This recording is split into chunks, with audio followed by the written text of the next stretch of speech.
Amparo Dávila es una de las figuras más grandes y emblemáticas de la narrativa fantástica mexicana.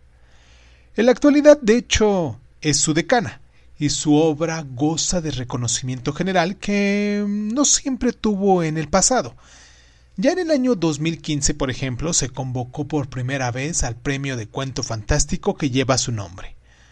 Ella, nacida en el estado de Zacatecas, comenzó como poeta, con títulos como Salmos bajo la luna, que se hizo en 1950 si no me equivoco, y Meditaciones a la orilla del sueño, que se hizo en el año de 1954, y justo en este año se mudó a la Ciudad de México y pasó a la narrativa.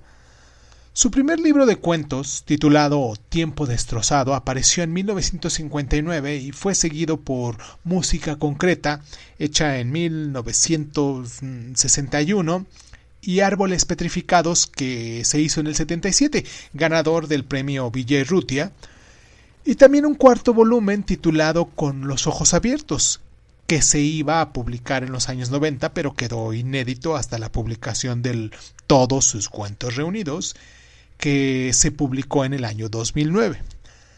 La suya es una obra en prosa muy escasa, pero también es muy brillante, en la que la imaginación fantástica se agrega a una visión penetrante de las dificultades de la vida, en especial para las mujeres, en sociedades represivas y convencionales.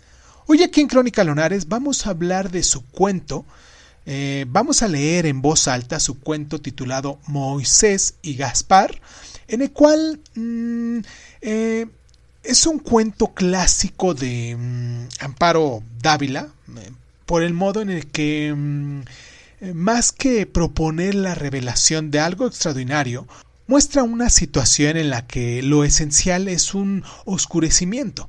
Detalles que deberíamos conocer para comprender la situación planteada que se omite deliberadamente, de forma que el misterio de la narración queda un tanto presente incluso después de terminar la lectura.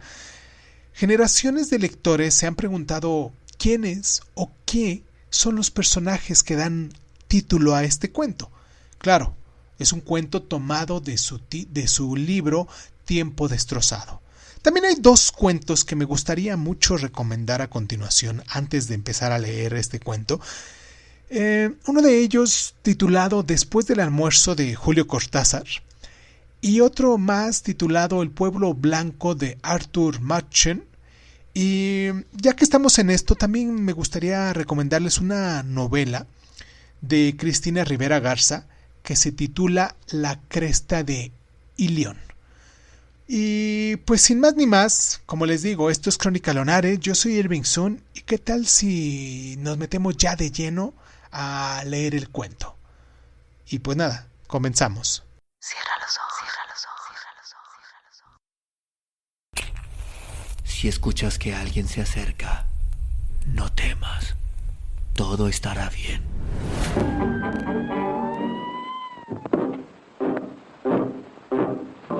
I'm going down to St. James's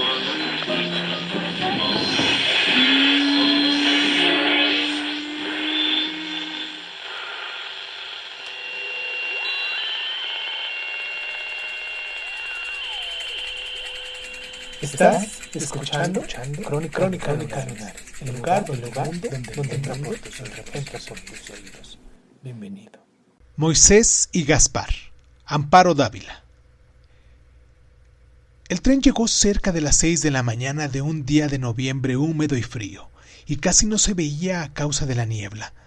Llevaba yo el cuello del abrigo levantado y el sombrero metido hasta las orejas. Sin embargo, la niebla me penetraba hasta los huesos. El departamento de Leónidas se encontraba en un barrio alejado del centro, en el 6º piso de un modesto edificio. Todo, escalera, pasillos, habitaciones, estaba invadido por la niebla. Mientras subía, creí que iba llegando a la eternidad, a una eternidad de nieblas y silencio. Leónidas, mi hermano, ante la puerta de tu departamento me sentí morir de dolor. El año anterior había venido a visitarte en mis vacaciones de Navidad.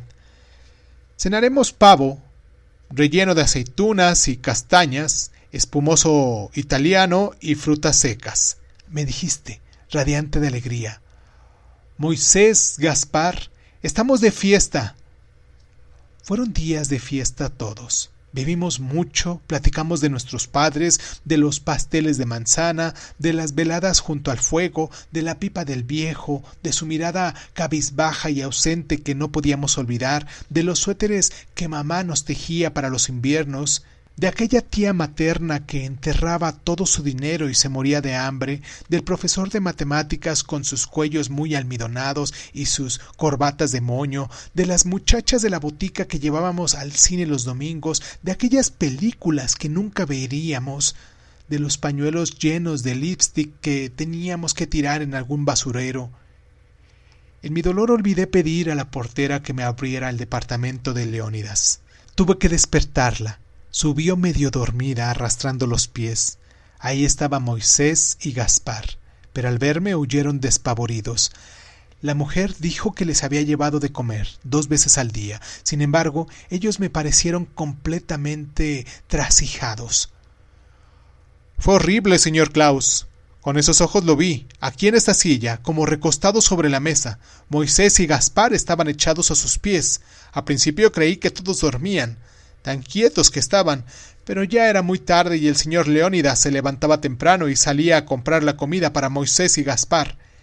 Él comía en el centro, pero a ellos los dejaba siempre comidos. De pronto me di cuenta de que... Preparé un poco de café y esperé tranquilizarme lo suficiente para poder llegar hasta la agencia funeraria. Leónidas, ¿cómo era posible que tú, el vigoroso Leónidas, estuvieras inmóvil en una fría gaveta del refrigerador? A las 4 de la tarde fue tu entierro. Llovía y el frío era intenso. Todo estaba gris y solo cortaban esa monotonía los paraguas y los sombreros negros, las gabardinas y los rostros se borraban ante la niebla y la lluvia. Asistieron bastantes personas al entierro, tal vez los compañeros de trabajo de Leónidas y algunos amigos. Yo me movía en el más amargo de los sueños. Deseaba pasar de golpe a otro día, despertar sin aquel nudo en la garganta y aquel desgarramiento tan profundo que me embotaba mi mente por completo. Un viejo sacerdote pronunció una oración y bendijo la sepultura. Después, alguien que no conocía me ofreció un cigarrillo y me tomó del brazo con familiaridad, expresándome sus condolencias. Salimos del cementerio. Ahí quedaba para siempre Leónidas. Caminé solo, sin rumbo, bajo la lluvia persistente y monótona, sin esperanza, mutilado del alma. Con Leónidas se había ido la única dicha, el único gran afecto que me ligaba a la tierra, inseparables desde niño. La guerra nos alejó durante varios años. Encontrarnos después de la lucha y la soledad constituyó la mayor alegría de nuestra vida. Ya solo quedábamos los dos. Sin embargo, muy pronto nos dimos cuenta de que debíamos vivir cada uno por su lado, y así lo hicimos. Durante aquellos años habíamos adquirido costumbres propias, hábitos e independencia absoluta. Leónidas encontró un puesto de cajero en un banco. Yo me empleé de contador en una compañía de seguros. Y durante la semana cada quien vivía dedicado a su trabajo o a su soledad. Pero los domingos los pasábamos siempre juntos. Éramos tan felices entonces. Puedo asegurar que los dos esperábamos la llegada de ese día. Algún tiempo después trasladaron a Leónidas a otra ciudad. Pudo renunciar y buscarse otro trabajo. Él, sin embargo, aceptaba siempre las cosas con ejemplar serenidad. Es inútil resistirse. Podemos dar 1000 vueltas y llegar siempre al punto de partida. Hemos sido muy felices, algo tenía que surgir. La felicidad cobra tributo. Esta era la filosofía de Leónidas, y la tomaba sin violencia ni rebeldía. Hay cosas contra las que no se puede luchar, querido José. Leónidas partió. Durante algún tiempo fue demasiado duro soportar la ausencia. Después comenzamos lentamente a organizar nuestra soledad. 1 o 2 veces por mes nos escribíamos. Pasaba mis vacaciones a su lado y él iba a verme en las suyas. Así transcurría nuestra vida. Era de noche cuando volví al departamento de Leónidas. El frío era más intenso y la lluvia seguía. Llevaba yo bajo el brazo una botella de ron comprada en una tienda que encontré abierta. El departamento estaba completamente oscuro y congelado. Entré tropezando con todo, encendí la luz y conecté la calefacción. Destapé la botella nerviosamente, con las manos temblorosas y torpes. Ahí en la mesa, en el último sitio que ocupó Leónidas, me senté a beber, a desahogar mi pena. Por lo menos estaba solo y no tenía que detener o disimular mi dolor ante nadie. Podía llorar y gritar y... De pronto sentí unos ojos detrás de mí. Salté de la silla y me di vuelta. Ahí estaban Moisés y Gaspar. Me había olvidado por completo de su existencia, pero ahí estaban mirándome fijamente. No sabía decir si con hostilidad o desconfianza, pero con mirada terrible. No supe qué decirles en aquel momento. Me sentía totalmente vacío y ausente, como fuera de mí, sin poder pensar en nada. Además, no sabía hasta qué punto entendían las cosas. Seguí bebiendo. Entonces, me di cuenta de que los dos lloraban silenciosamente. Las lágrimas rociaban de sus ojos y caían al suelo, sin una mueca, sin un grito. Hacia la medianoche hice café y les preparé un poco de comida. No probaron bocado. Seguían llorando desconsoladamente. Leónidas había arreglado todas sus cosas. Quizás quemó sus papeles, pues no encontré uno solo en el departamento. Según supe, vendió los muebles pretextando un viaje. Los iban a ir a recoger al día siguiente. La ropa y los demás objetos personales estaban cuidadosamente empacados en 2 baúles con etiquetas a nombre mío. Los ahorros y el dinero que le pagaron por los muebles los había depositado en el banco, también a mi nombre. Todo estaba en orden. Solo me dejó encomendados su entierro y la tutela de Moisés y Gaspar. Cerca de las 4 de la mañana partimos para la estación de ferrocarril. Nuestro tren salía a las 5:15. Moisés y Gaspar tuvieron que viajar, con grandes muestras de disgusto, en el carro de equipajes, pues por ningún precio fueron admitidos en los de los pasajeros. Qué penoso viaje. Yo estaba acabado física y moralmente. Llevaba 4 días y 4 noches sin dormir ni descansar, desde que llegó el telegrama con la noticia de la muerte de Leónidas. Traté de dormir durante el viaje, solo a ratos lo conseguí. En las estaciones en las que el tren se detenía más tiempo, iba a informarme cómo estaban Moisés y Gaspar y si querían comer algo. Su vista me hacía daño. Parecían recriminarme por su situación. Yo no tuve la culpa. Ustedes lo saben bien, les repetía cada vez, pero ellos no podían o no querían entender. Me iba a resultar muy difícil vivir en su compañía. Nunca me simpatizaron. Me sentía incómodo en su presencia, como vigilado por ellos. Qué desagradable fue encontrarlos en casa de Leónidas el verano anterior. Leónidas eludía mis preguntas acerca de ellos y me suplicaba en los mejores términos que los quisiera y soportara. «Son tan dignos de cariños estos infelices», me decía. Esa vez mis vacaciones fueron fatigosas y violentas, no obstante que el solo hecho de ver a Leónidas me llenaba de dicha. Él ya no fue más a verme, pues no podía dejar solos a Moisés y a Gaspar.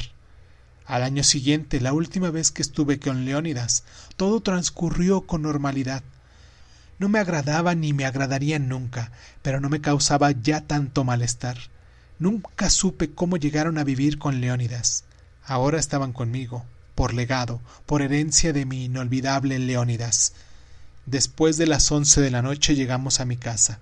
El tren se había retrasado más de 4 horas. Los 3 estábamos realmente deshechos. Solo pude ofrecer fruta y un poco de queso a Moisés y a Gaspar. Comieron sin entusiasmo, mirándome con recelo.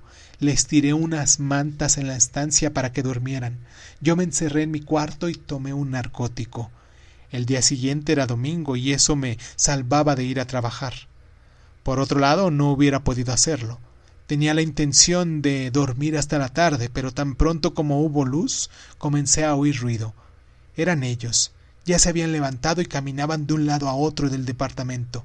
Llegaban hasta mi cuarto, y se detenían pegándose a la puerta, como tratando de ver a través de la cerradura, o tal vez solo queriendo escuchar mi respiración para saber si aún dormía. Entonces recordé que Leónidas les daba el desayuno a las 7 de la mañana. Tuve que levantarme y salir a buscarles comida. Qué duros y difíciles fueron los días que siguieron a la llegada de Moisés y de Gaspar a mi casa. Yo acostumbraba a levantarme un poco antes de las 8, a prepararme un café y a salir para la oficina a las 8:30, pues el autobús tardaba media hora en llegar y mi trabajo empezaba a las 9. Con la llegada de Moisés y de Gaspar, toda mi vida se desarregló. Tenía que levantarme a las 6 para ir a comprar la leche y demás provisiones, luego preparar el desayuno que tomaban a las 7 en punto, según su costumbre. Si me demoraba, se enfurecían, lo cual me causaba miedo, por no saber hasta qué extremos podía llegar su cólera. Diariamente tenía que arreglar el departamento, pues desde que estaban ellos, casi todo se encontraba fuera de su lugar. Pero lo que más me torturaba era su dolor desesperado, aquel buscar a Leónidas y esperarlo acechando las puertas. A veces, cuando regresaba yo del trabajo, corrían a recibirme jubilosos, pero al descubrirme ponían tal cara de desengaño y sufrimiento que yo rompía a llorar junto con ellos. Esto era lo único que compartíamos. Hubo días en el que casi no se levantaban, se pasaban las horas tirados, sin ánimo ni interés por nada. Me hubiera gustado saber qué pensaban entonces. En realidad nada les expliqué cuando fui a recogerlos. No sé si Leónidas les habrá dicho algo, o si ellos lo sabían. Hacía cerca de un mes que Moisés y Gaspar vivían conmigo cuando advertí el grave problema que iba a constituir en mi vida. Tenía, desde varios años atrás, una relación amorosa con una cajera de un restaurante donde acostumbraba a comer. Nuestra amistad empezó de una manera sencilla, pues yo no era del tipo de hombre que corteja a una mujer. Yo necesitaba simplemente una mujer y Susi solucionó ese problema. Al principio solo nos veíamos de tiempo en tiempo. A veces pasaba un mes o dos, en el que únicamente nos saludábamos en el restaurante, con una inclinación de cabeza, como simples conocidos. Yo vivía tranquilo por algún tiempo sin pensar en ella, pero de pronto reaparecía en mis viejos y conocidos síntomas de nerviosidad, cóleras repentinas y melancolía. Entonces buscaba a Susi y todo volvía a su estado normal. Después, y casi por costumbre, las visitas de Susi ocurrían una vez por semana. Cuando iba a pagar la cuenta de la comida le decía: «Esta noche, Susi». Si ella estaba libre, pues tenía otros compromisos, me contestaba: «Será esta noche», o bien: «Esta noche no, mañana si usted está de acuerdo». Los demás compromisos de Susi no me inquietaban. Nada debía uno al otro ni nada nos pertenecía totalmente. Susi entraba en años y en carnes. Se distaba mucho de ser una belleza. Sin embargo, olía bien y usaba siempre ropa interior de seda con encajes, lo cual influía notablemente en mi ánimo. Jamás he recordado uno solo de sus vestidos, pero sí sus combinaciones ligeras. Nunca hablábamos al hacer el amor. Parecía que los dos estábamos muy dentro de nosotros mismos. Al despedirse le daba algún dinero. «Es usted muy generoso», decía satisfecha, pero fuera de este acostumbrado obsequio, nunca me pedía nada. La muerte de Leónidas interrumpió nuestra rutinaria relación. Pasó más de un mes antes de que buscara a Susi. Había vivido todo ese tiempo entregado al dolor más desesperado, solo compartido con Moisés y con Gaspar, tan extraños a mí como yo a ellos. Esa noche esperé a Susi en la esquina del restaurante, según costumbre, y subimos al departamento. Todo lo que sucedió fue tan rápido que me costó trabajo entenderlo. Cuando Susi iba a entrar al dormitorio, descubrió a Moisés y a Gaspar que estaban arrinconados y temerosos detrás del sofá.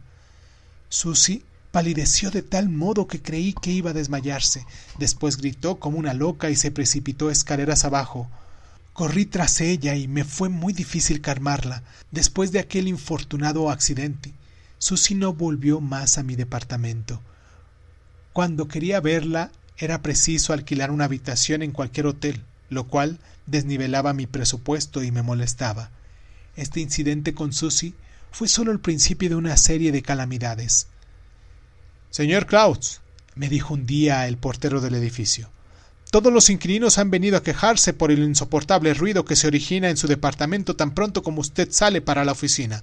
Le suplico ponga remedio, pues hay personas como la señorita X, el señor A, que trabaja de noche y necesitan dormir durante el día». Aquello me desconcertó y no supe qué pensar. Agobiados como estaban Moisés y Gaspar por la pérdida de su amo, vivían silenciosos. Por lo menos así estaban mientras yo permanecía en el departamento. Como los veía tan desmejorados y decaídos, no les dije nada. Me parecía cruel. Además, yo no tenía pruebas contra ellos. «Me apena volver con el mismo asunto, pero la cosa ya es insoportable», me dijo a los pocos días el portero. «Tan pronto sale usted, comienzan a aventar al suelo los trastos de la cocina, tiran las sillas, mueven las camas y todos los muebles. Y los gritos, señor Klaus, son espantosos. No podemos más y esto dura todo el día hasta que usted regresa». Decidí investigar. Pedí permiso en la oficina para salir un rato. Llegué al mediodía. El portero y todos tenían razón. El edificio parecía venirse abajo con el ruido tan insoportable que salía de mi departamento. Abrí la puerta. Moisés estaba parado sobre la estufa y desde ahí bombardeaba con cacerolas a Gaspar, quien corría para librarse de los proyectiles gritando y riéndose como loco. Tan entusiasmados estaban en su juego que no se dieron cuenta de mi presencia. Las sillas estaban tiradas, las almohadas botadas sobre la mesa, en el piso. Cuando me vieron quedaron como paralizados. «¡Es increíble lo que veo!», les grité encolerizado. «He recibido las quejas de todos los vecinos y me negué a creerles. Son ustedes unos ingratos. Pagan mal mi hostilidad y no conservan ningún recuerdo de su amo. Su muerte es cosa pasada, tan lejana que ya no les duele. Solo el juego les importa. Pequeños malvados, pequeños ingratos». Cuando terminé, me di cuenta de que estaban tirados en el suelo deshechos en llantos. Así los dejé y regresé a la oficina. Me sentí mal durante todo el día. Cuando volví por la tarde, la casa estaba en orden y ellos refugiados en el closet. Experimenté entonces terribles remordimientos. Sentí que había sido demasiado cruel con aquellos pobres seres. Tal vez, pensaba, no saben que Leónidas jamás volverá. Tal vez creen que solo ha salido de viaje y que un día regresará, y a medida que su esperanza aumenta, su dolor disminuye. Yo he destruido su única alegría. Pero mis remordimientos terminaron pronto. Al día siguiente supe que todo había sucedido de la misma manera. El ruido, los gritos. Entonces me pidieron el departamento por orden judicial y empezó aquel ir de un lado a otro. Un mes aquí, otro allá, otro. Aquella noche yo me sentía terriblemente cansado y deprimido por la serie de calamidades que me agobiaban. Teníamos un pequeño departamento que se componía de una reducida estancia, la cocina, el baño y una recámara. Decidí acostarme. Cuando entré en el cuarto, vi que ellos estaban dormidos en mi cama. Entonces recordé, la última vez que visité a Leónidas, la misma noche de mi llegada, me di cuenta de que mi hermano estaba improvisando 2 camas en la estancia. «Moisés y Gaspar duermen en la recámara. Tendremos que acomodarnos aquí», me dijo Leónidas bastante cohibido. Yo no entendía entonces cómo era posible que Leónidas hiciera la voluntad de aquellos miserables. Ahora lo sabía. Desde ese día ocuparon mi casa y no pude hacer nada para evitarlo. Nunca tuve intimidad con los vecinos por parecerme muy fatigoso. Prefería mi soledad, mi independencia. Sin embargo, nos saludábamos al encontrarnos en la escalera, en los pasillos, en la calle. Con la llegada de Moisés y de Gaspar las cosas cambiaron. En todos los departamentos que tan corto tiempo recorrimos, los vecinos me cobraron un odio feroz. Llegó un momento en el que tenía yo miedo de entrar en el edificio o salir de mi departamento. Cuando regresaba tarde por la noche, después de haber estado con Susie, temía ser agredido. Oía las puertas que se abrían cuando pasaba o pisadas detrás de mí, furtivas, silenciosas, alguna respiración. Cuando por fin entraba en mi departamento, lo hacía bañado en sudor y frío y temblando de pies a cabeza. Al poco tiempo tuve que abandonar mi empleo. Temía que si los dejaba solos, podía matarlos. Había tanto odio en los ojos de todos. Resultaba fácil forzar la puerta de mi departamento, o tal vez el mismo portero les podría abrir. Él también los odiaba. Dejé el trabajo y solo me quedaron como fuente de ingresos los libros que acostumbraba a llevar en casa. Pequeñas cuentas que me dejaban una cantidad mínima, con la cual no podía vivir. Salía temprano, casi oscuro, a comprar los alimentos que yo mismo preparaba. No volvía a la calle sino cuando iba a entregar o a recoger algún libro, y eso deprisa, casi corriendo, para no tardar. No volvía a ver a Susie por falta de dinero y de tiempo. Yo no podía dejarlos solos ni de día ni de noche, y ella jamás accedería a volver al departamento. Comencé a gastar poco a poco mis ahorros. Después el dinero que Leónidas me legó. Lo que ganaba era una miseria. No alcanzaba ni para comer, menos aún para mudarse constantemente de un lado a otro. Entonces tomé la decisión de partir. Con el dinero que aún me quedaba compré una pequeña y vieja finca que encontré fuera de la ciudad y unos cuantos e indispensables muebles. Era una casa aislada y semiderruida. Ahí vivíamos los tres, lejos de todos, pero a salvo de las acechanzas, estrechamente unidos por un lazo invisible, por un odio descarnado y frío, y por un designio indescifrable. Todo está listo para la partida, todo, o más bien lo poco que voy a llevar. Moisés y Gaspar esperan también el momento de la marcha. Lo sé por su nerviosidad. Creo que están satisfechos. Les brillan los ojos. Si pudiera saber lo que piensan. Pero no. Me asusta la posibilidad de hundirme en el sombrío misterio de su ser. Se me acercan silenciosamente como tratando de olfatear mi estado de ánimo, o tal vez queriendo conocer mis pensamientos, pero yo sé que ellos lo sienten. Deben sentirlo por el júbilo que muestran, por el aire del triunfo que los invade cuando yo anhelo su destrucción, y ellos saben que no puedo, que nunca podré llevar a cabo mi más ardiente deseo. Por eso gozan. ¿Cuántas veces los habría matado si hubiera estado en libertad de hacerlo? Leónidas, ni siquiera puedo juzgar tu decisión. Me querías, sin duda, como yo te quise, pero con tu muerte y tu legado has deshecho mi vida. No quiero pensar ni creer que me condenaste fríamente o que decidiste mi ruina. No, sé que es algo más fuerte que nosotros. No te culpo, Leónidas. Si lo hiciste fue porque así tenía que ser. Podíamos haber dado 1000 vueltas y llegar siempre al punto de partida.